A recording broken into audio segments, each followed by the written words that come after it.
querida, eu quero ler em Marcos, no capítulo 14, do verso 3 ao verso 9. E antes de ler, quero dizer uma coisa a você. Este é o único texto da Escritura que se repete em Mateus 26 e em João 12, acerca do qual Jesus fez previsão antecipada de que ele virasse algo escrito e contado e falado. Preste atenção.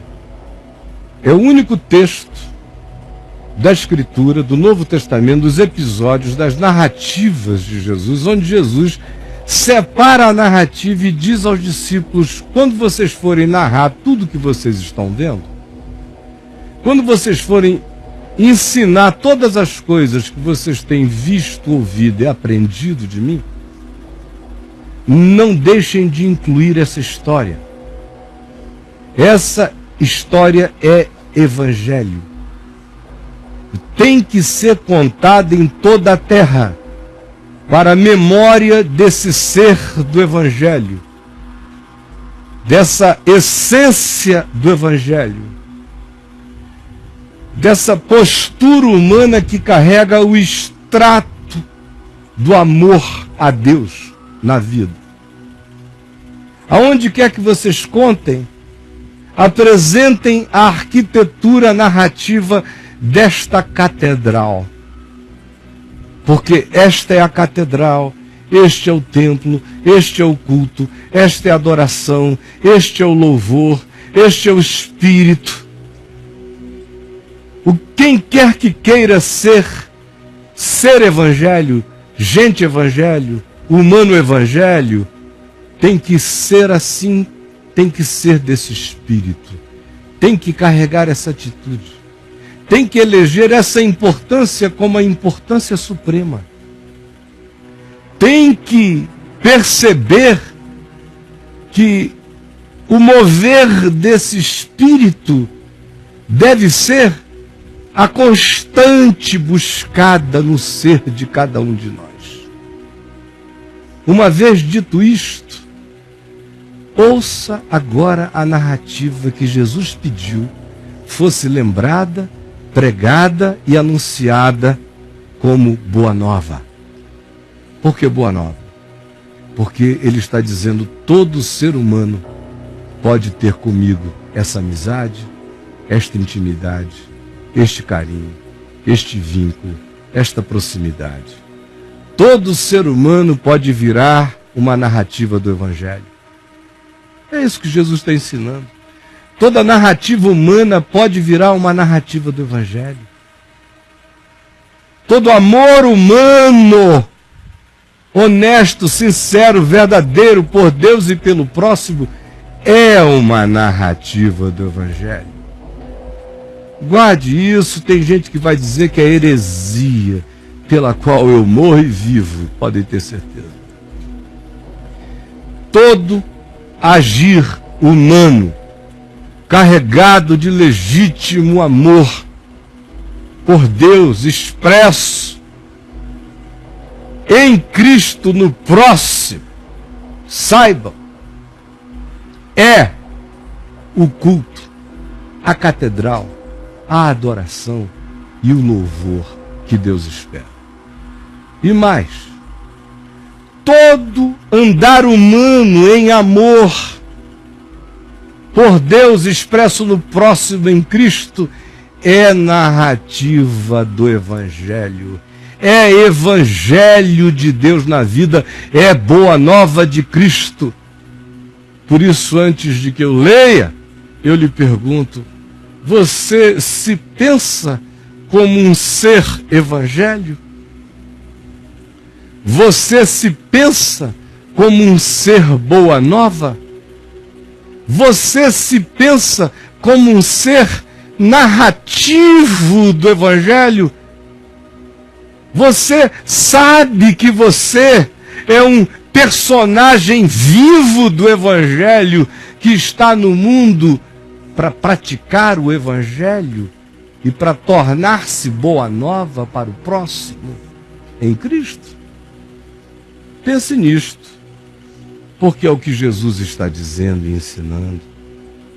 Estando Jesus em Betânia, reclinado à mesa, em casa de Simão, um homem que era leproso, vizinho de Lázaro, Marta e de Maria, conforme nos insinua João no capítulo 12, no verso 1, nesse lugar, vizinho à casa dos amigos Lázaro, Marta e Maria, estando Lázaro, de acordo com João, presente à mesa também neste lugar, veio esta mulher que João diz que era Maria, irmã de Marta e de Lázaro.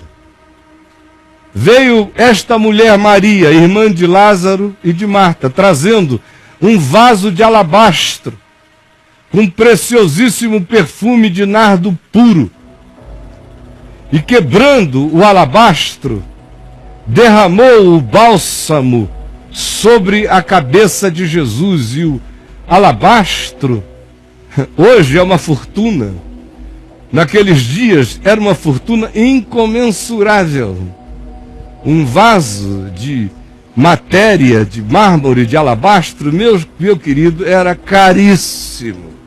E o nardo dentro, puro, era de valor inestimável. Isso aqui seria considerado um desperdício extraordinário em qualquer que fosse a perspectiva de um olhar economicista.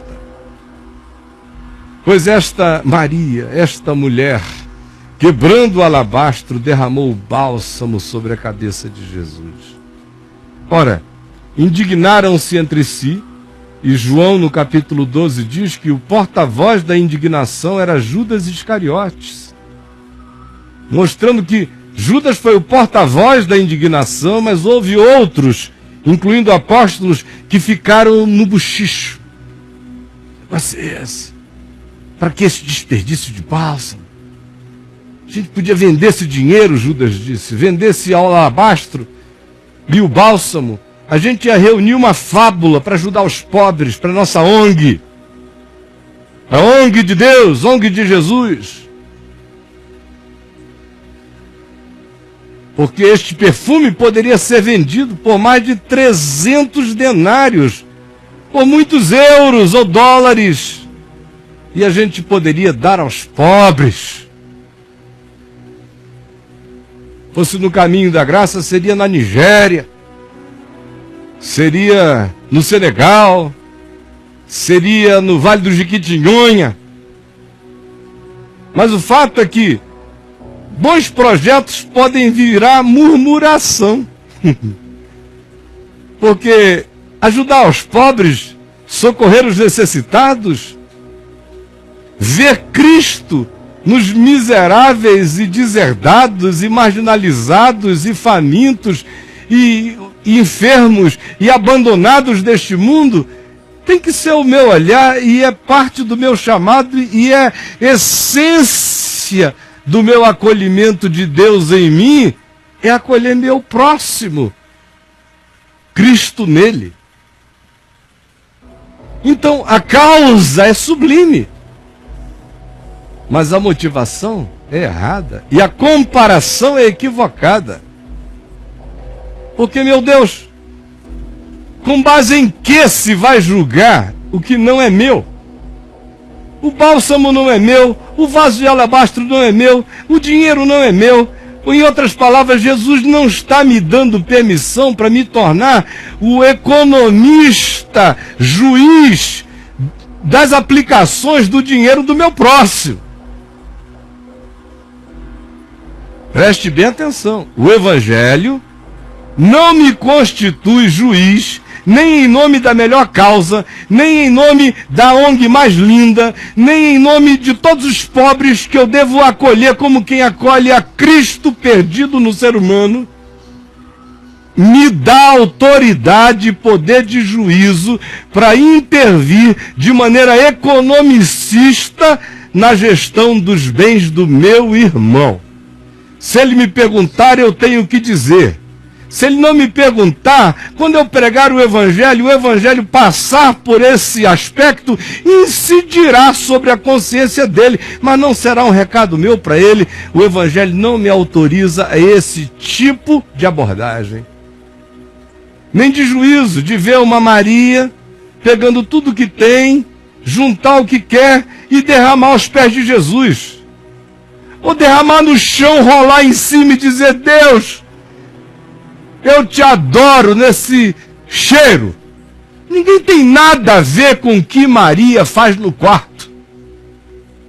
Ninguém tem nada a ver como Maria se ajoelha no culto. Ninguém tem nada a ver se Maria se veste ou se Maria solta o cabelo.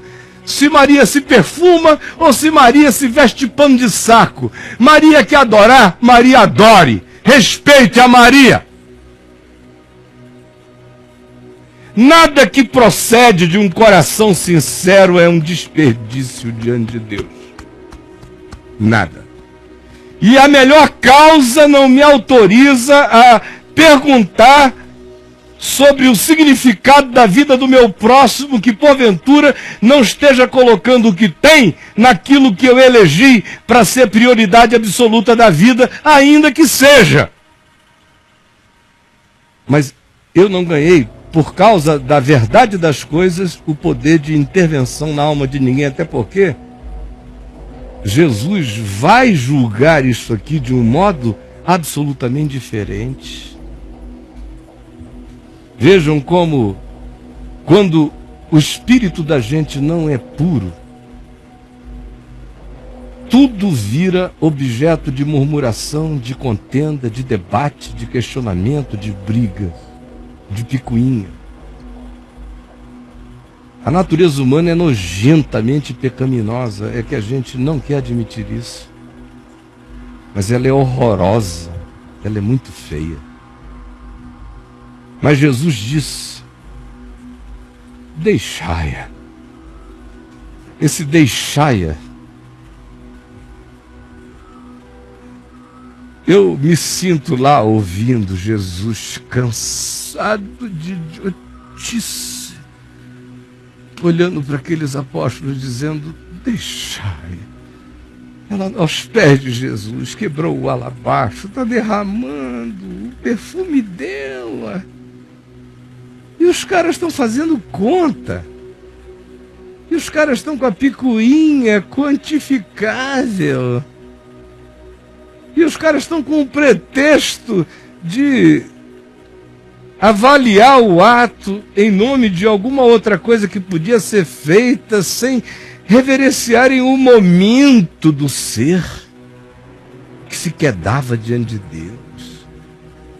Que blasfêmia, que ousadia, que impertinência, que agravo, que urinada é essa no Santo dos Santos?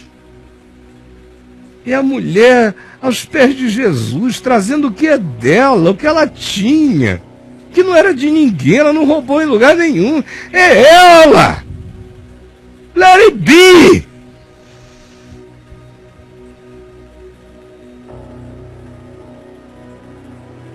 O que Jesus está dizendo é: deixai-a, let her be. Deixai-a. Porque a molestais, molestadores de almas. Veja como você pode ser apóstolo e virar um molestador de alma. João faz Judas ser o porta-voz, mas em todos os textos o acontecimento é plural. Indignaram-se entre si, foi um grupo dizendo deixa, outro grupo dizendo não, não, não, e Judas capitaneando o grupo dos zangados, dos murmuradores. E aí Jesus diz: deixai-a, porque a molestais. Ela praticou boa ação para comigo. E que vocês se metem entre mim e o ser humano? Até quando? Olha só, gente, a igreja não tinha quase começado. E os caras já estavam se metendo entre um ser humano e Jesus. É uma coisa doentia. Me dá uma agonia horrorosa, horrorosa, porque essa doença é da nossa natureza. Quando vira igreja, piora um pouco. mas é da nossa natureza, porque eles não tinham tido nem tempo aqui de cardinalatos poderosos, não tinham dado tempo. E Jesus estava desmontando todo dia a idiotice deles, mas elas se renovavam de um dia para o outro, as maluquices. Meu Deus. Jesus disse: deixai-a, porque a molestais. Ela praticou boa ação para comigo. Parem de se meter entre o ser humano e eu. Tem gente me conhecendo, deixa me conhecer. Me provando, deixa me provar. Não se metam. Nem em nome da melhor causa, nem em nome das teologias de vocês, nem em nome das obsessões santificadas de vocês. Deixem o ser humano na minha presença. Porque os pobres, vocês sempre os tendes convosco, podem cuidar deles agora, levantar e sair. Agora, uma mulher assim, não. Os pobres estão aí, vão estar até os fins dos tempos. Quando vocês quiserem, vocês podem se levantar e fazer todo o bem do mundo. Agora, a mim, materializado, historicamente, com essa concreção, está acabando. Não será para sempre aqui. E vai ficar um hiato enorme. Ela é uma das últimas pessoas a se relacionarem com a minha encarnação de maneira devocional. É ela. Ela fez o que ela pôde.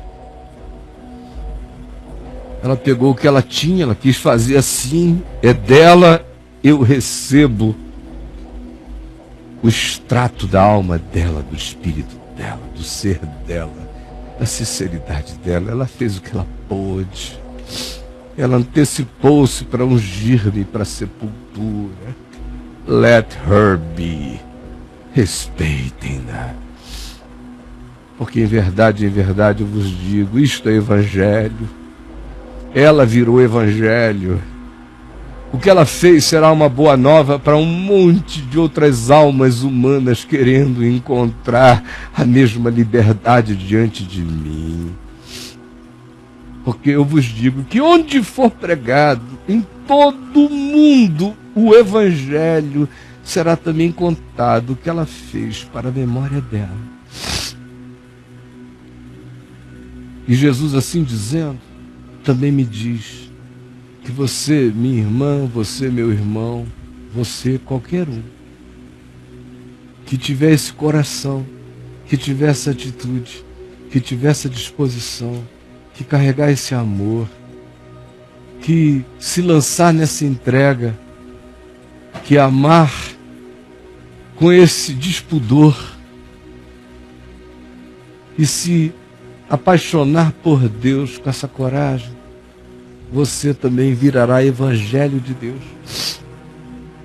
E um dia, toda a história da sua vida será uma narrativa do evangelho de Jesus em você. O que Jesus me ensina aqui é que toda a vida humana que viva com sincera honestidade, adoração, pureza, verdade e amor e paixão desenfreada por Deus e pela palavra dele, e praticando essa palavra como amor, porque ela se resume como dogma único de amor. Quem quer que viva para essa encarnação, quem quer que adore a Deus cuidando do próximo, quem quer que adore a Deus sendo sincero, quem quer que adore a Deus abrindo a alma com o faminto, com o aflito, com o angustiado, porque agora que Jesus já se foi, agora que ele está sentado acima de todos os poderes, na majestade, nas alturas, ele mandou que eu derrame o meu alabastro nos pobres que ficaram. Mas também me ensinou que existe uma dimensão de um alabastro interior e existencial, de um perfume íntimo, da minha maior preciosidade, que eu continuo a poder quebrar diante dele. e ninguém tem que se meter no meu amor por ele e no amor dele por mim. E me ensina também que essa vida vivida assim é um evangelho de Jesus, segundo Mateus, segundo Marcos, segundo Lucas. Tem um evangelho que um dia aparecerá diante de vocês, segundo Caio. Que evangelho é esse? É um outro? É um quinto? É o 10º? É o 13º? Não, não é nenhum. É o mesmo. Mas como foi que eu o vivi para o bem? Como foi que eu o vivi contra mim? Como foi que eu o vivi em seu favor? Como foi que eu o vivi contra você? Como foi que eu o vivi coerente? Como foi que eu o vivi incoerente? Mas será o evangelho, porque as nossas vidas são evangelho, desde que o evangelho se tornou a minha vida, e desde que Jesus é o evangelho, e desde que Jesus habita em mim, e desde que a habitação de Jesus em mim é o evangelho em mim, eu virei evangelho de Deus. Visto no mundo, percebido no mundo. Ou para o bem ou para o mal. Judas é um personagem do evangelho. Aparece para o mal. Pedro é um personagem do evangelho, aparece para o bem, aparece para o mal. Aparece acertando, aparece errando. Todos nós somos Pedros no evangelho, aparecemos acertando, aparecemos errando. Mas uma coisa é certa: quem quer que viva o amor de Deus com sinceridade simples virou um ente evangelho. Porque quem quer que engravide o coração dos outros com amor por Deus, essa pessoa é uma boa nova. A palavra que ela levou era evangelho. A vida que ela viveu é a encarnação do evangelho. Quem obedece o evangelho tem que ir virando o evangelho. E aí a nossa vida vira uma narrativa de boa nova. Por isso peça hoje e decida hoje que você vai deixar de ser narrado e você vai passar a ser um ente de atos narráveis, percebidos, não como performances exteriores, mas como aquilo que, embrotando do íntimo, não tem como se quebrar, se derramar, se manifestar do lado de fora, porque é verdade, e Jesus chama de evangelho de amor derramado aos meus pés. É quando o homem vira evangelho para Deus também. Quando eu me torno evangelho da boa nova, encarnando dia a dia o que Jesus fez e ensinou entre os homens, eu me torno uma narrativa viva no mundo como Maria. Mas eu também me torno uma boa notícia para Deus. Vamos dizer que eu sou herege pelo meu antropomorfismo. É que eu só tenho essas palavras. A linguagem humana é pobre. Deus sabe o que eu estou dizendo e quem tem um bom coração entendeu tudo. Quem vive como um evangelho para o próximo se torna um evangelho para Deus. Uma boa notícia acerca da qual o Pai diz: eis aí meu filho, em quem eu tenho todo prazer. Aquele diante de quem o Filho do Homem se põe em pé. Atos dos Apóstolos, capítulo 7. Eis que vejo os céus abertos e o Filho do Homem em pé, à destra do Todo-Poderoso. Disse Estevão, que era um evangelho para Deus e para os homens, enquanto seu rosto resplandecia e ele era apedrejado. Um evangelho tão perturbador para Saulo de Tarso, que foi o ponto de deflagração da conversão de Paulo. De inspiração para a igreja, que se levantou e resolveu pregar. E um evangelho para Deus, que em Cristo, que é manso e humilde de coração, que não é uma realeza inglesa, é o rei manso e humilde, se colocou em pé para receber a boa nova chamada Estevão. Vem, Estevão. Que coisa linda. Ele é manso e humilde de coração.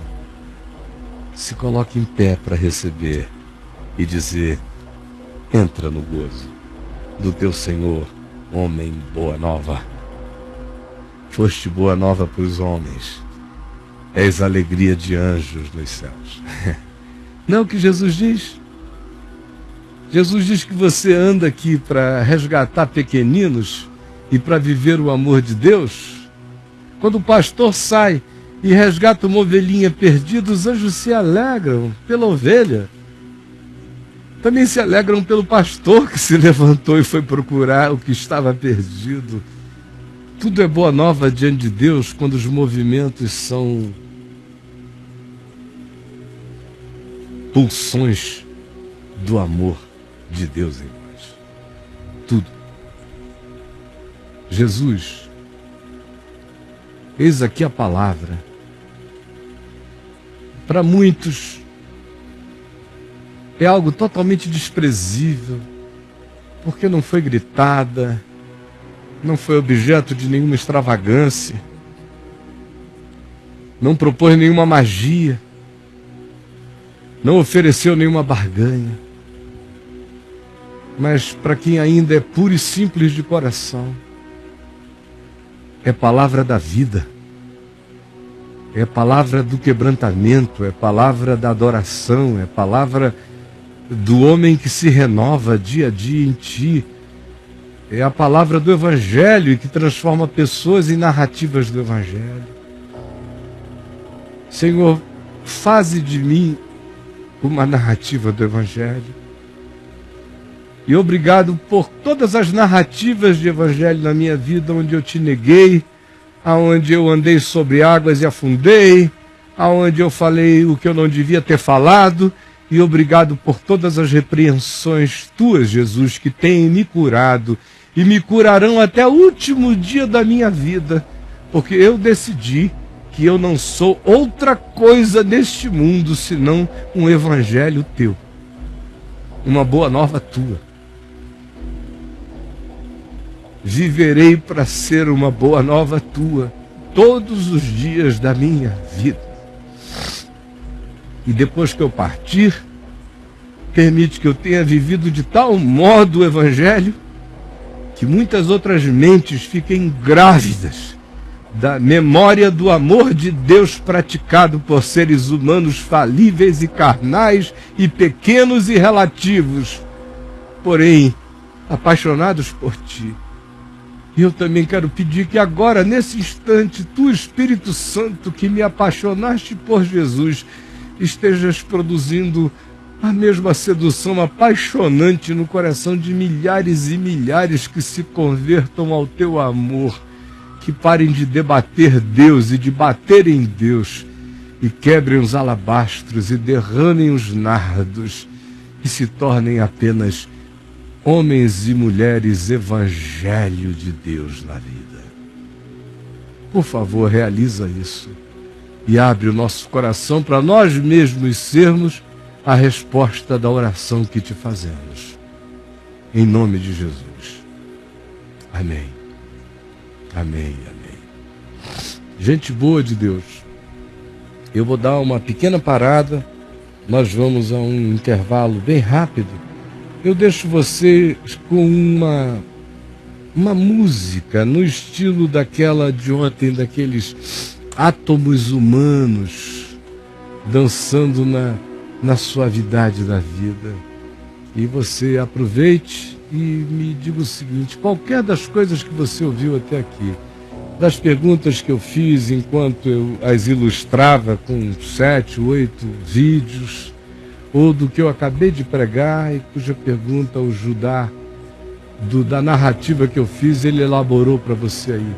Você se vê como um ser boa nova, como um ser narrativa do Evangelho? Na realidade, eu queria que o Judá tirasse essa pergunta, porque não é isso que de fato eu quero perguntar a você. A minha pergunta a você é uma outra. A minha pergunta é: o que impede você de oferecer-se hoje a Deus como um ente que seja uma narrativa do Evangelho? O que impede você de ser um personagem vivo e real do Evangelho de Cristo neste mundo? É a pergunta. O que impede? Porque esse é o chamado. Eu sou chamado e você também. Somos chamados a sermos Jesus, filhos de Deus, imitadores de Deus como filhos amados. Somos chamados para sermos cartas vivas, fomos chamados para sermos evangelho de Deus, boa nova de Deus. Gente, graças a Deus. Gente que quando chega o outro diz aleluia. A vida chegou, a paz chegou, a descomplicação chegou, o acolhimento chegou, a sinceridade chegou, o bom senso chegou, a tranquilidade chegou. Então o que impede você de se oferecer a Deus para ser evangelho vivo? O que impede? Por que você fica aí, nem pega e nem larga de vez? Fica sempre aí como rei da beirada. Por que você é o rei da beirada? E ao invés de se tornar evangelho de Cristo? Muda a pergunta, Judá. Por que você é o rei da beirada, ao invés de ser evangelho encarnado de Cristo? É muito rei da beirada. Aí quando o cara não quer viver o evangelho, ele vira rei da beirada. O rei da beirada estuda teologia, lê Bíblia, lê livros, discute, escreve artigo. Rei da beirada. Mas não querem meter a mão no arado. Não tem ninguém sendo alcançado, é só blá, blá, blá, blá. Ao invés da gente se levantar e se oferecer, pega o vaso de alabastro e quebra, meu irmão. Pega o nardo e derrama. Mas para de ser rei da beirada, ou de ser o economicista, judicioso, ou o juiz das devoções. Pare de ser o juiz das devoções, o juiz dos amores. Pare de julgar a paixão dos que amam e que só lhe perturbam porque você é hermético, seco e não ama. Por isso é que o amor apaixonado dos que se entregam a Deus lhe perturba tanto e você fica na beirada como um Judas despeitado, ofendendo e agravando o alabastro quebrado, o nardo derramado de quem, tendo o que tinha, deu o que pode. Então se enxergue, pare de ser o rei da beirada e se entregue, se doe inteiramente ao Evangelho.